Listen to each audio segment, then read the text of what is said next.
अलंकारों की महत्ता के संबंध में इनमें से कौन सा कथन सही नहीं है? अलंकार से काव्य सौंदर्य में वृद्धि होती है। अलंकारों के बिना काव्य रचना संभव नहीं है। अलंकार काव्य सौंदर्य उत्पन्न करते हैं।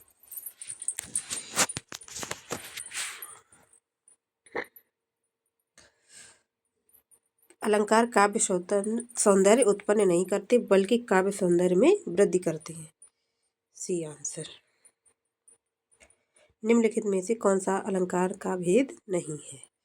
शब्दालंकार, अर्थालंकार, उभयालंकार, छंदालंकार नहीं है।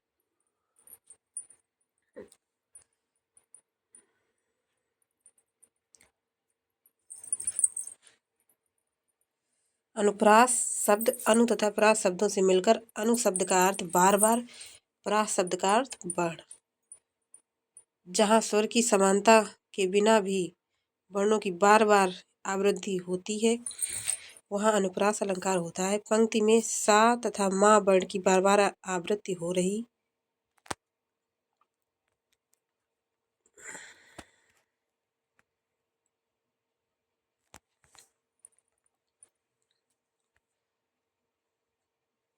अतः यहाँ अनुप्रास अलंकार।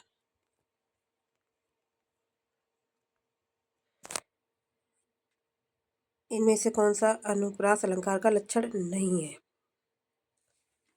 शब्द के प्रारंभ तथा अंत में वर्णों की आवृत्ति, एक या अनेक वर्णों की क्रमानुसार आवृत्ति, पंक्ति की संपूर्णतया आवृत्ति। पंक्ति की संपूर्णतया आवृत्ति नहीं है। आवृत्ति अनुप्रास अलंकार का लक्षण नहीं है। अन्य विकल्पों के अनुसार अनुप्रास अलंकार के लक्षण है।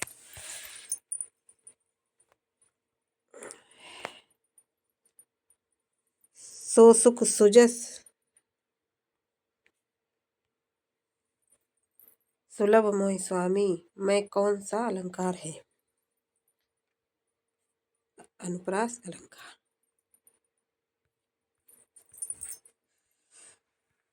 अनुप्रास अलंकार के 5 भेद होते हैं। पहला छेका अनुप्रास, वृत्त्यानुप्रास, लाटानुप्रास, श्रुत्यानुप्रास, अनत्यानुप्रास। इनमें से 3 महत्वपूर्ण हैं: वृत्त्यानुप्रास, छेकानुप्रास, लाटानुप्रास। जहाँ कोई वर्ण केवल 2 बार आए वहाँ छेकानुप्रास होता है।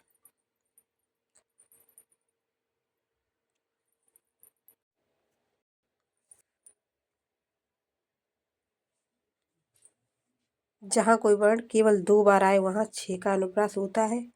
जहाँ किसी वर्ण की आवृत्ति वृत्तियों के अनुसार हो वहाँ वृत्त्यानुप्रास होता है। वृत्तियाँ 3 प्रकार की होती हैं: कोमला, परुषा, उपनागरिका।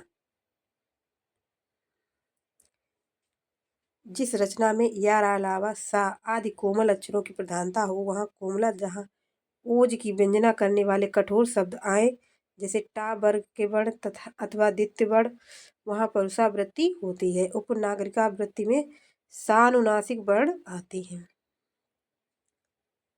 लाटानुप्रास में ऐसे शब्द या वाक्य दोबारा आते हैं जिनका सामान्य अर्थ तो एक ही होता है किंतु अन्वय करने से पूरी उक्ति का अर्थ बदल जाता है। जहाँ वर्णों की आवृत्ति बार बार होती है उसमें कौन सा अलंकार होता है? अनुप्रास अलंकार। पराधीन जो जन नहीं स्वर्ग नरकता हेतु, पराधीन जो जन नहीं स्वर्ग नरकता हेतु।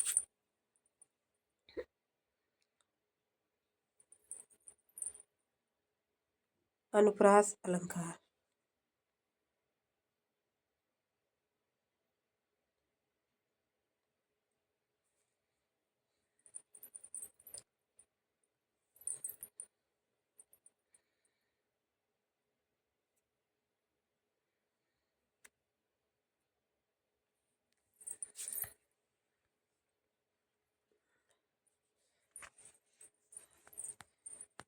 प्रयुक्त पंक्ति में वाक्य दोबारा आ रहा है जिसका सामान्य अर्थ तो एक ही है, किंतु अन्वय करने से पूरी उक्ति का अर्थ बदल जाता है। प्रस्तुत पंक्ति में पूर्वार्ध का अर्थ है जो मनुष्य पराधीन है उसके लिए स्वर्ग नरक है, और उत्तरार्ध अर्थ है जो मनुष्य पराधीन नहीं है उसके लिए नरक भी स्वर्ग है। लाटा अनुप्रास अलंकार के अंतर्गत आता है।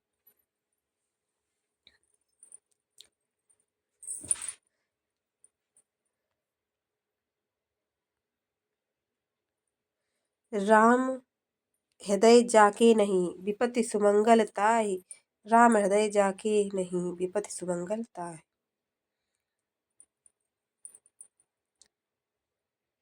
लाटा अनुप्रास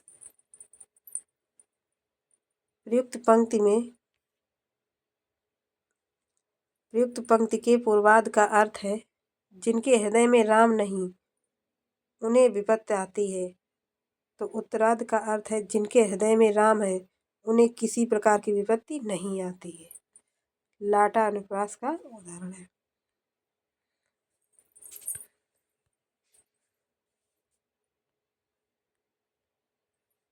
जननी तू जननी भई विधि सन कछु न बसाए। जननी तू जननी भई विधि सन कछु न बसाए। जननी तू जननी भई। लाटा अनुप्रास जब एक शब्द या वाक्य खंड की आवृत्ति उसी अर्थ में हो पर तात्पर्य या अन्वय में भेद हो वहाँ लाटा अनुप्रास अलंकार होता है। प्रस्तुत पंक्ति में लाटा अनुप्रास है। तरनी तनुजा तट तमाल तरवर बहु छाए, झुके कूल सो जल स्पर्शन हित मनो सुहाए। उक्ति पंक्तियों में अलंकार।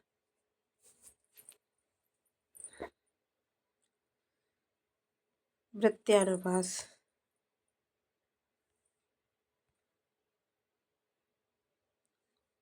जहाँ एक अथवा एक से अधिक वर्ण समूह की एक से अधिक बार आवृत्ति हो वहाँ वृत्यानुप्रास होता है। एक से अधिक वर्ण समूह की एक से अधिक बार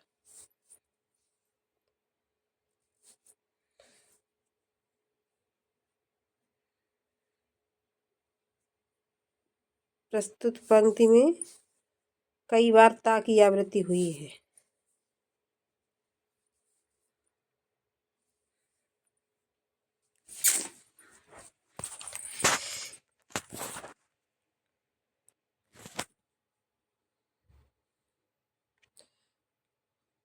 जहाँ एक व्यंजन की आवृत्ति एक या अनेक बार हो वहाँ होता है वृत्यानुप्रास।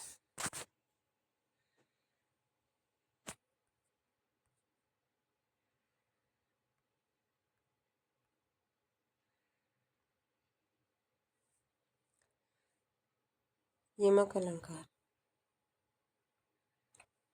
सूर सूर तुलसी शशि उद्गन केशव दास, अब के कवि खगोद सम जय जय करत प्रकाश खगोद। इस पंक्ति में किस अलंकार का प्रयोग हुआ है?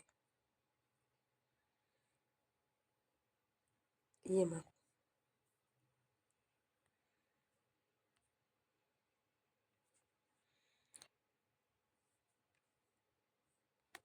यहाँ एक सूर का तात्पर्य सूरदास से है तथा दूसरे सूर का तात्पर्य सूर्य से, अतः प्रस्तुत पंक्ति में यमक अलंकार है।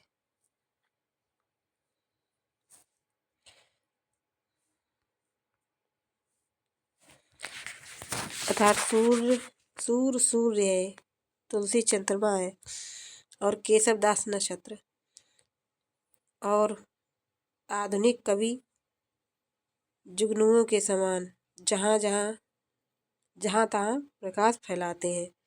उत्तर प्रदेश में माध्यमिक शिक्षा चयन बोर्ड ने अपनी प्रारंभिक उत्तर कुंजी में इस प्रश्न का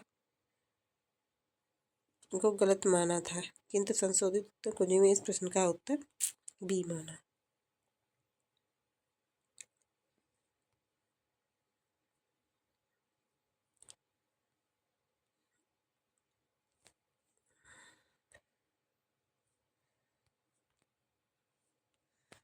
कनक कनकते सौगुनी माँ दिखता है दिखाए, यमक अलंकार। प्रस्तुत पंक्ति में कनक शब्द 2 बार आया है। दोनों का अर्थ अलग अलग है। पहले शब्द का अर्थ धतूरा, दूसरे शब्द का अर्थ सोना। जहाँ कोई शब्द एक से अधिक बार आए अर्थात उसकी आवृत्ति हो और प्रत्येक स्थान पर भिन्न अर्थ दे, वहाँ यमक अलंकार होता है।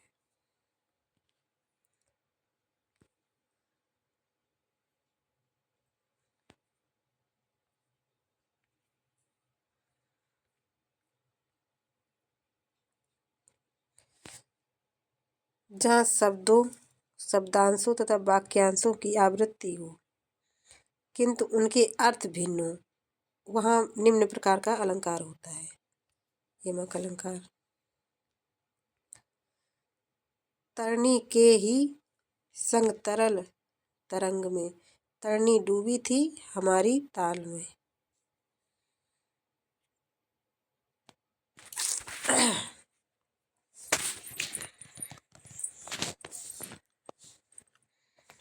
पद्यांश में तरनी का प्रयोग 2 बार हुआ है एवं दोनों का अर्थ अलग अलग है। इसमें पहले तरनी का अर्थ है सूर्य, जबकि दूसरी तरनी का अर्थ है नाव, अर्थात यहाँ यमक अलंकार। खग कुल कुल कुल सा बोल रहा, यमक अलंकार। पद्यांश में प्रथम कुल का अर्थ समूह है। द्वितीय तृतीय कुल शब्द पक्षियों के कुल कलव से के सूचक है। कुल शब्द के भिन्न अर्थों में प्रयुक्त होने का यहाँ यमक अलंकार है।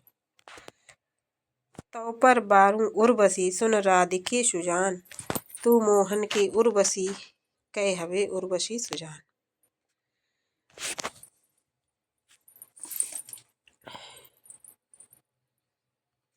यमक अलंकार। प्रस्तुत दोहे में पहले उर्वशी का अर्थ अप्सरा नाम की एक उर्वशी, दूसरे उर्वशी का अर्थ हृदय में बसी तथा तीसरे उर्वशी का अर्थ एक आभूषण के लिए प्रयुक्त हुआ है।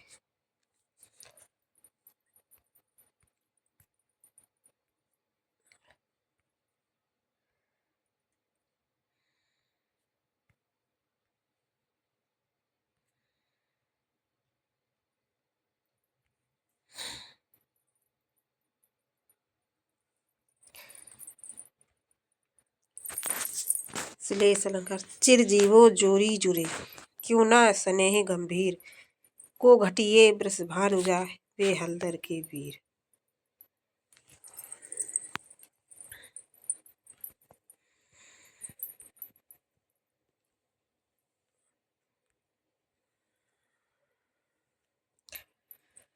श्लिष्ट पदों में से अनेक अर्थों के कथन को श्लेष कहते हैं।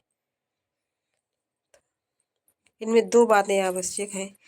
एक शब्द के एक से अधिक अर्थ, एक से अधिक अर्थ प्रकरण में अपेक्षित हो। श्लेष का अर्थ होता है चिपका हुआ। श्लिष्ट शब्द में एक से अधिक अर्थ चिपके रहते हैं।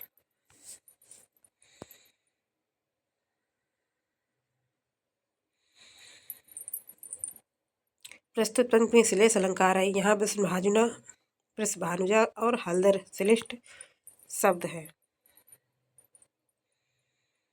जिनमें बिना आवृत्ति के ही भिन्न भिन्न अर्थ निकलते हैं। वृषभानुजा से वृषभानु की बेटी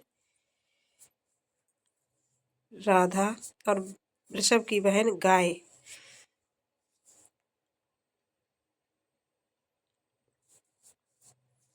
का तथा हलदर के वीर से बलदेव कृष्ण के भाई और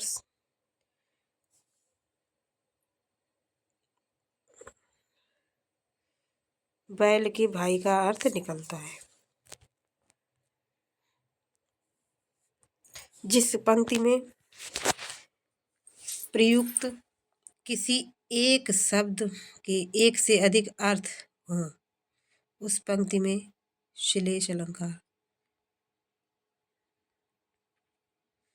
श्लेष अलंकार होता है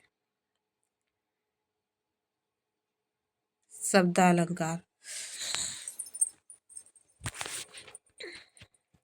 जहाँ शब्दों के कारण कविता में सौंदर्य या चमत्कार आ जाता है उसे शब्दालंकार कहते हैं। इसमें अनुप्रास, यमक,